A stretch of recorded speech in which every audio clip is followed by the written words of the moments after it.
السلام علیکم۔ بسم اللہ الرحمن الرحیم۔ سنہری کرنیں، قصہ نمبر 78۔ تدبیر سے تقدیر بدل نہیں سکتی۔ شوہر اس خاتون کو داغ مفارقت دے چکا تھا۔ اب وہ بیوہ ہو چکی تھی اور زندگی کے بقیہ ایام تنہا گزار رہی تھی۔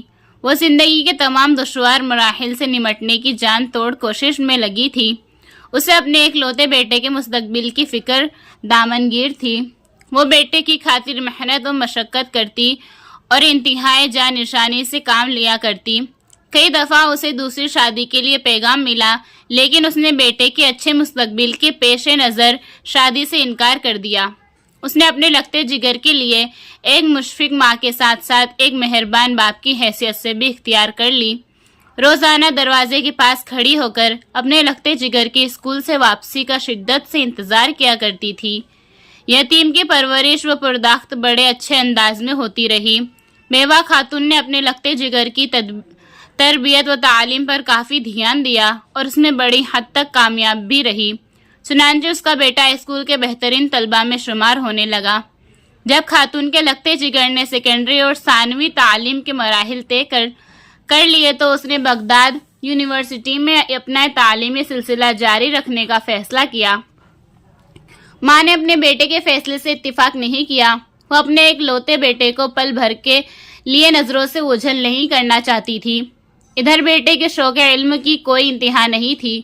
اس نے یونیورسٹی کے لیے مطلوبہ کاغذات کی فراہمی میں رات دن ایک کر دیے۔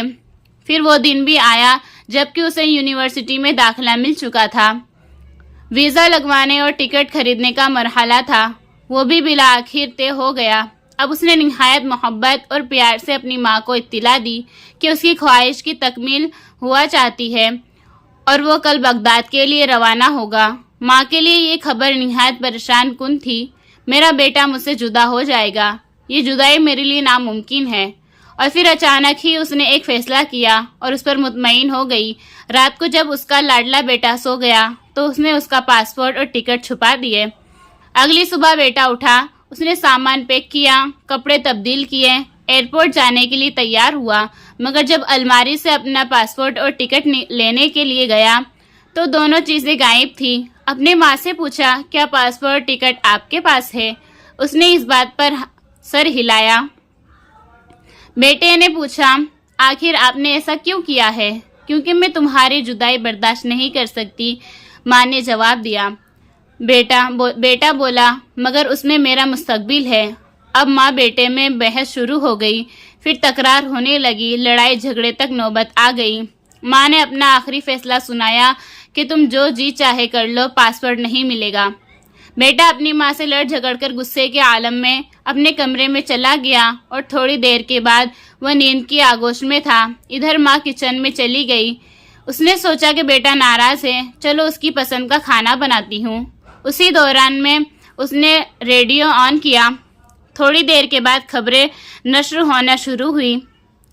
نیوز کاسٹر کی غم سے بھری آواز اس کے کانوں سے ٹکرائی کہ نہایت رنج و غم سے یہ خبر دی جاتی ہے کہ بغداد جانے والا ہوائی جہاز گر کر تباہ ہو گیا ہے۔ جہاز کے تمام مسافر جاں بحق ہو گئے ہیں۔ ماں خوشی اور رنج و غم کی ملی جلی کیفیت میں تھی۔ اس نے شکر ادا کیا کہ اس کا بیٹا بچ گیا ہے۔ اگر وہ ضد نہ کرتی تو اس کا بیٹا بھی مسافروں میں شامل ہوتا اور پھر کیا ہوتا، اس سے آگے سوچنا بھی اس کے لیے محال تھا۔ وہ بھاگتے ہوئے اپنے بیٹے کے کمرے کی طرف گئی کہ اس کو یہ خبر سنا سکے۔ اس نے دروازہ کھولا، مگر یہ کیا، اس کے پیروں تلے سے زمین نکل گئی۔ اس کا لاڈلا، اس کی امیدوں کا مرکز، اس کا بیٹا طبعی موت مر چکا تھا۔